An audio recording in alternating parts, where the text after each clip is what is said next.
तो महाभारत का युद्ध चल रहा है कुरुक्षेत्र में, और युद्ध काफी सघन बिंदु पे आ चुका है, खतरनाक बिंदु पे आ चुका है। कौरवों की सेना बहुत बड़ी है, पांडवों की सेना छोटी है। बस पांडवों के पास ये है कि कृष्ण साथ में है, और कृष्ण की जो कूटनीति है, वैसे भी लठैती काम नहीं आती है, कूटनीति बहुत बड़ी चीज है लठैती की तुलना में, उसकी वैल्यू ज्यादा होती है। कृष्ण कूटनीति के इतने पुरोधा हैं कि उनके सामने बड़े बड़े जो बलशाली लोग हैं चल नहीं पाते हैं। अब हो क्या रहा है? अच्छा, कृष्ण को शुरू से अंदाजा था कि कर्ण को संभालना आसान नहीं होने वाला है, बाकी सबको संभाल लेंगे, कर्ण नहीं संभलेगा।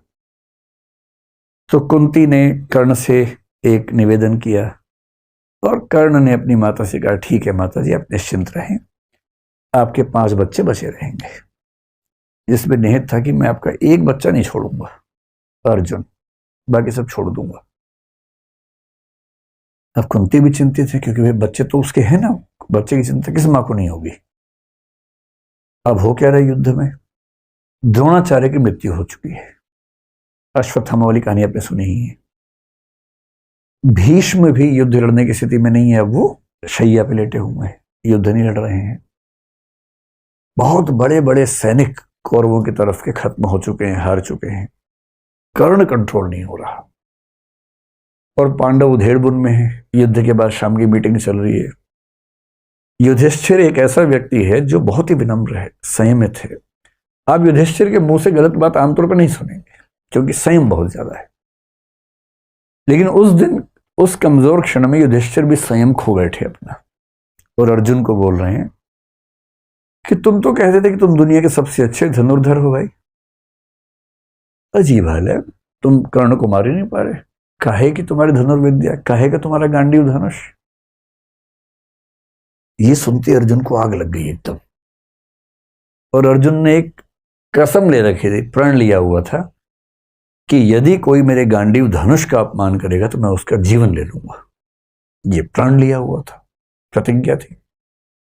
अब मामला फंस गया कि अपमान कर दिया बड़े भाई ने। बड़ा भाई और पिता परंपरा में एक ही माना गया है, तो पिता स्वरूप बड़े भाई ने अपमान कर दिया। अब अर्जुन परेशान है कि यार मुझे प्रतिज्ञा पूरी करने के लिए अपने भाई का वध करना पड़ेगा। कृष्ण समझ गए कि ये मामला ठीक कर रहा हूं। कृष्ण उसके पास गया, बोले चिंता मत करो यार, रास्ता है इसका। क्या रास्ता है?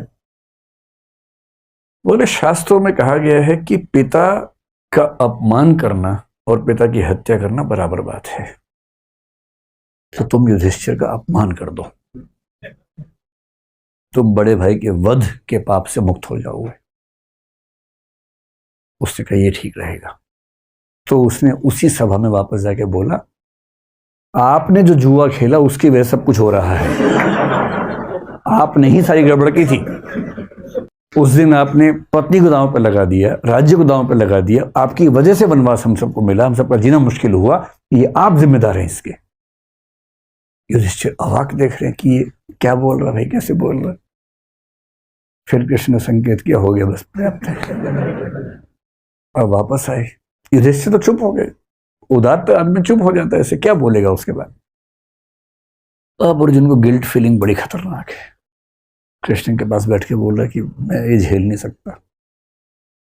पिता की निंदा और पिता की हत्या बराबर है। मैंने पिता की निंदा की, यानी कि मैंने पिता की हत्या की है, और पिता की हत्या के बाद मैं जीवित रहूं ये संभव नहीं है। मैं तो खुद को खत्म करूंगा। सबने समझा है, पर वो अड़ गया ना, और फिर चिता तैयार कर ली गई उसके लिए।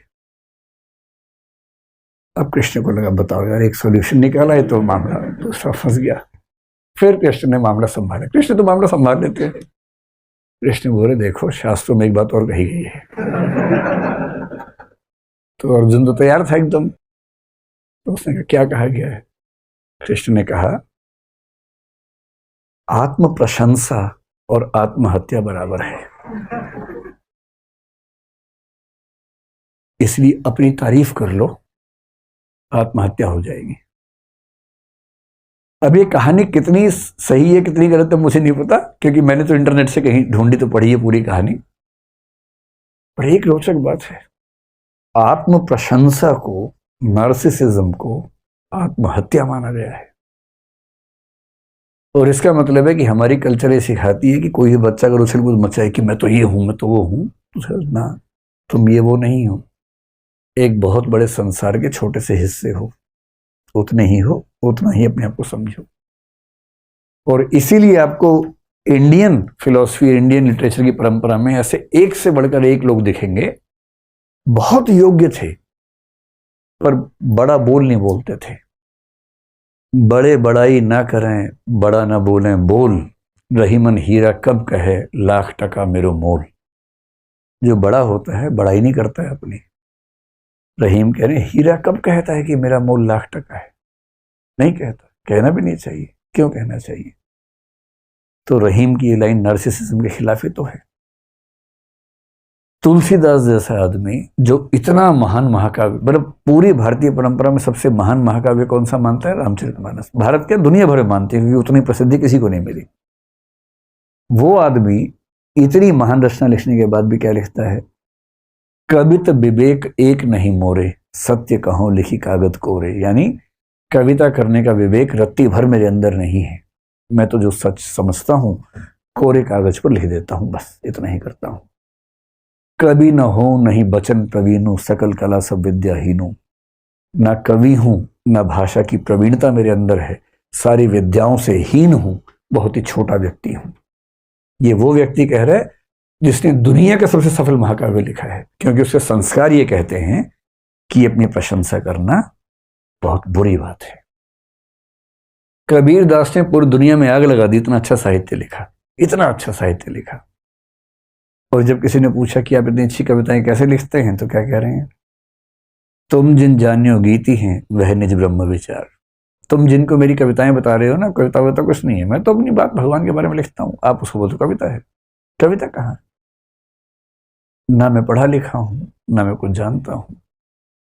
मतलब कबीर कह रहे हैं कि मैं पढ़ा लिखा नहीं हूं, जबकि उनका साहित्य पढ़ के लोग पीएचडी कर करके खत्म हो गए हैं, पर वो कह रहे हैं कि मैं तो पढ़ा लिखा नहीं।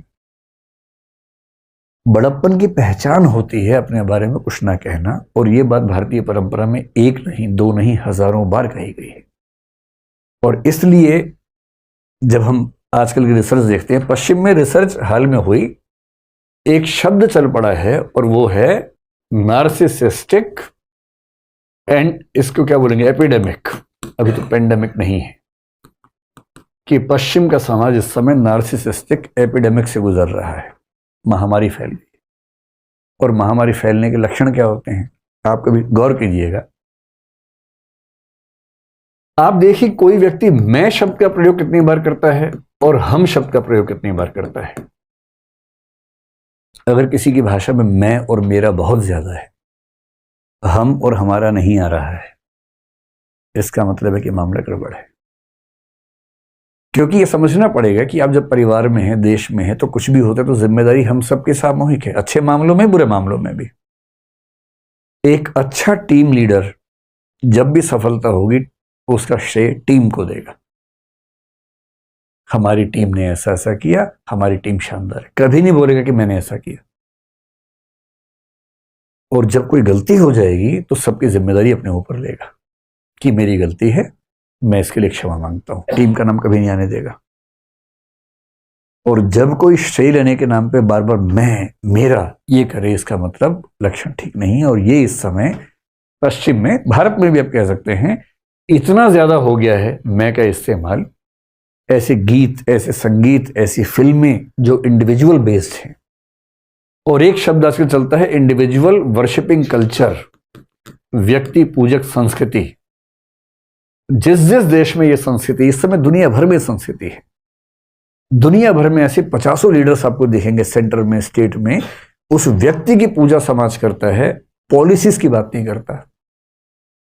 अमेरिका में ट्रंप को लेकर यह बात खूब कही गई थी उस समय, पुतिन को लेकर भी कही जा रही है, बोल्सोनारो जो ब्राजील में, उनको लेकर कही जा रही है, भारत में कई लोगों को लेकर कही जाती है सेंटर में, स्टेट में, कि व्यक्ति पर ध्यान है, ध्यान पॉलिसी पे नहीं है, ध्यान नीति पर नहीं है। और ये टेंडेंसी बताती है कि इस समय चीजें पूरी दुनिया में चिंताजनक दौर से गुजर रही हैं।